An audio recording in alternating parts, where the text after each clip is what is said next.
The morning sun gleamed over Maplewood Estates, a perfect suburban neighborhood at least on the outside. Beneath its calm surface, the HOA board ruled with gossip, fines, and fake smiles.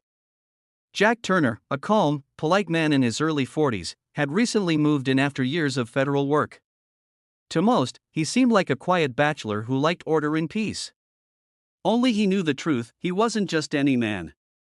He was the deputy director of the FBI, taking a brief leave to recover from a tough case, but his peace shattered when Karen, the self-appointed queen of the HOA, decided Jack's spotless front yard was out of community harmony. She'd knock every week with new complaints: your car's too old. Your mailbox is an inch off regulation. Jack smiled, never arguing.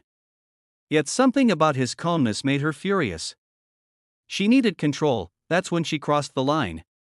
One Tuesday morning, after he left for his morning jog, she quietly called her friend from the HOA board, a local police volunteer. "We'll teach him who's really in charge," she whispered, slipping a small plastic bag under the seat of Jack's car. She thought it was harmless, just a prank. But when the police scanners went wild that evening, and unmarked cars began circling the block, Karen realized she'd made the worst mistake of her life. Jack noticed the first tail as he pulled into his driveway, an unfamiliar gray sedan parked just down the street. Years of training made him instantly alert. The man in the car avoided eye contact. Jack's instincts whispered danger. As he unlocked his garage, red and blue lights flared behind him. "Mr. Turner, step out of the vehicle."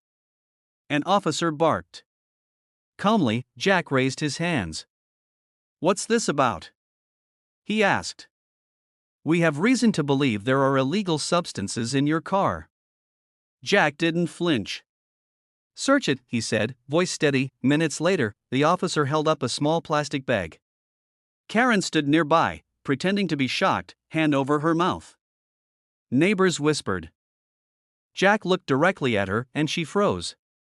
His gaze wasn't angry.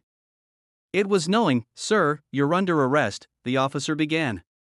But before he could touch the cuffs, Jack spoke softly. "Before you continue, you might want to call Agent Brooks at Washington Field Office. Tell him Turner says hi." Confusion flashed across the officer's face. Within minutes, 2 black SUVs pulled up. Men in suits stepped out, badges shining. "Director Turner," one said respectfully. Karen's jaw dropped.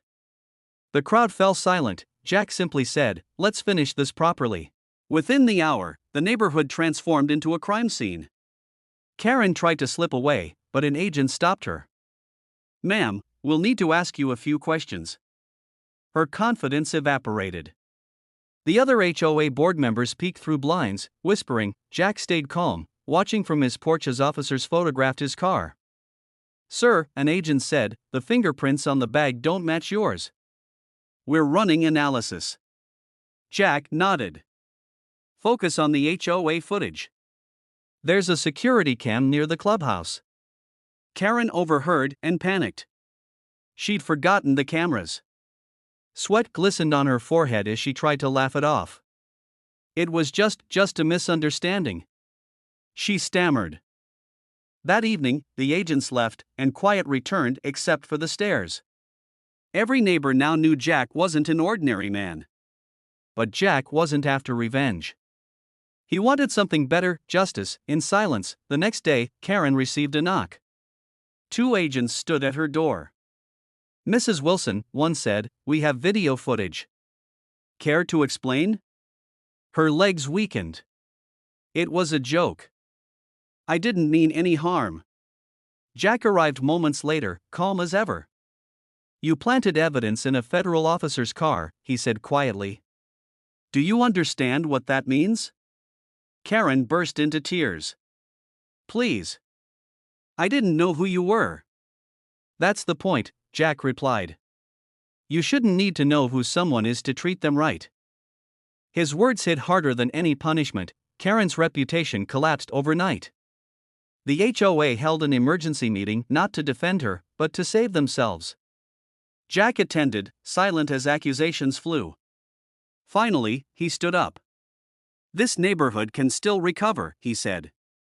"But only if you choose honesty over ego." He didn't press charges.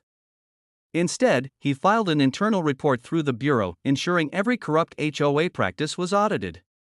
The community would finally be accountable. Weeks passed. The neighborhood softened. People greeted each other genuinely. Karen moved out quietly, her arrogance replaced by regret. Jack's lawn stayed green, untouched. The HOA restructured, rules rewritten under federal guidance. Neighbors now saw Jack not as a target, but as a protector. Children waved when he walked by. Peace had returned, earned, not granted. Months later, Jack received a letter. "Thank you for teaching me humility. I'll never misuse authority again." It was signed, Karen Wilson. Jack smiled, setting it aside. Sometimes the greatest justice isn't punishment, it's transformation, and that was the final twist in this unbelievable HOA story. If you love the drama, don't forget to like, subscribe, and drop a comment sharing your thoughts. It really helps this channel grow.